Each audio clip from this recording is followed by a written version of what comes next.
Hello, I'm Rachel from Douentza Garden in Ireland, and today I want to talk about the different substrates that you may need for potting or planting. The first thing I'd like to say is that there's plenty of interchangeable terminology out there, and it also differs between countries.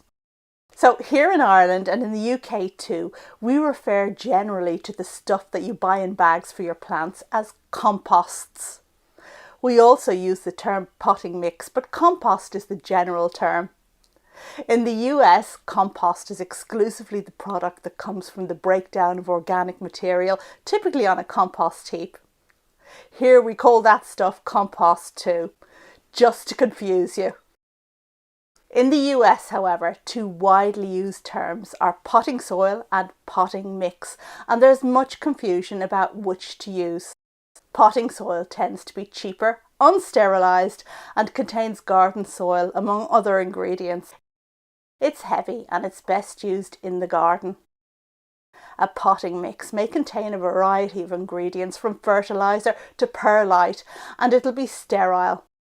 Potting mixes are used for potting up plants or seedlings. For those who are environmentally concerned, both potting soil and potting mix may contain peat. In any case, when buying any product, always read through the ingredients on the packaging to work out if it's suitable for your project and meets your requirements.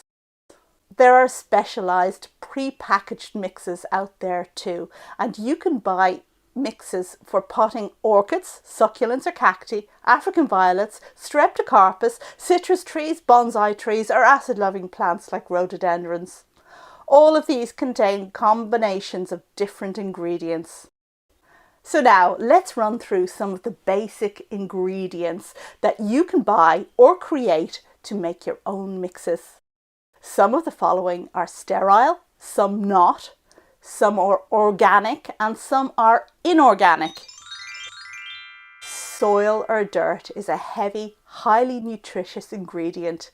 It can be an ingredient in potting, planting or as a garden mulch.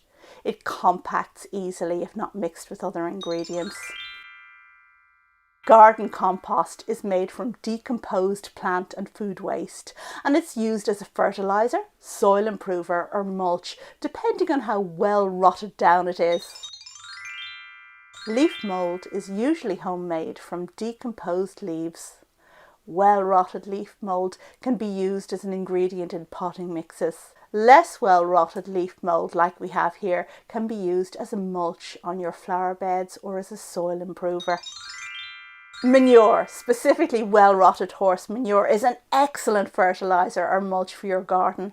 Try to find a source that has been stored where weed seeds don't blow into it. Moss peat is partially decayed organic matter that's found in bogs and peatlands in solid form, like this. It's naturally acidic and used for acid-loving plants like sarracenia, rhododendrons, etc. Peat is non-renewable, and when it's broken down to this, it releases carbon into the atmosphere. Peat should be avoided for all our sakes, but unfortunately you'll need to look hard to find a mix that doesn't include this crumbly substrate that has a long history of horticultural use. Sphagnum moss is collected from a variety of still living mosses on the surface of bogs. It has amazing water retention properties and is used mostly in orchid potting and as a surface dressing on certain plants. It can be bought as a dried brick or like this. Perlite is made from expanded and heated volcanic glass. It can be used for hydroponics or for starting cuttings. It has high permeability and low water retention and helps prevent soil compaction. It's invaluable in mixes where good drainage is required. Vermiculite is a naturally occurring mineral that's mined in various countries around the world. It can absorb 3 or 4 times its weight in water. It's useful for potting plants that do best in moist mixes. It's usually mixed with other ingredients and also an excellent top dressing for seedlings to keep mosses off. Orchid bark is usually bark from fir trees and it's used in orchid potting.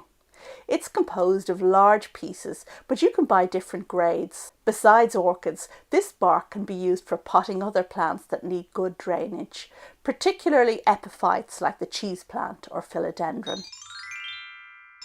Horticultural sand is made from substances such as crushed granite, quartz or sandstone. Mixing it with your other soils improves drainage.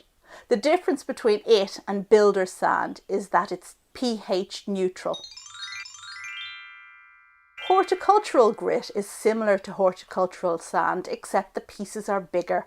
It's also used to improve drainage, and it's invaluable as a top dressing for cacti and succulents where you want to avoid splashback at the neck of the plant. Finally, there are several other ingredients out there that can be used in your potting mixes, such as fertilizers, coir, bark chip, and less used ones like wool, sponge and akadama.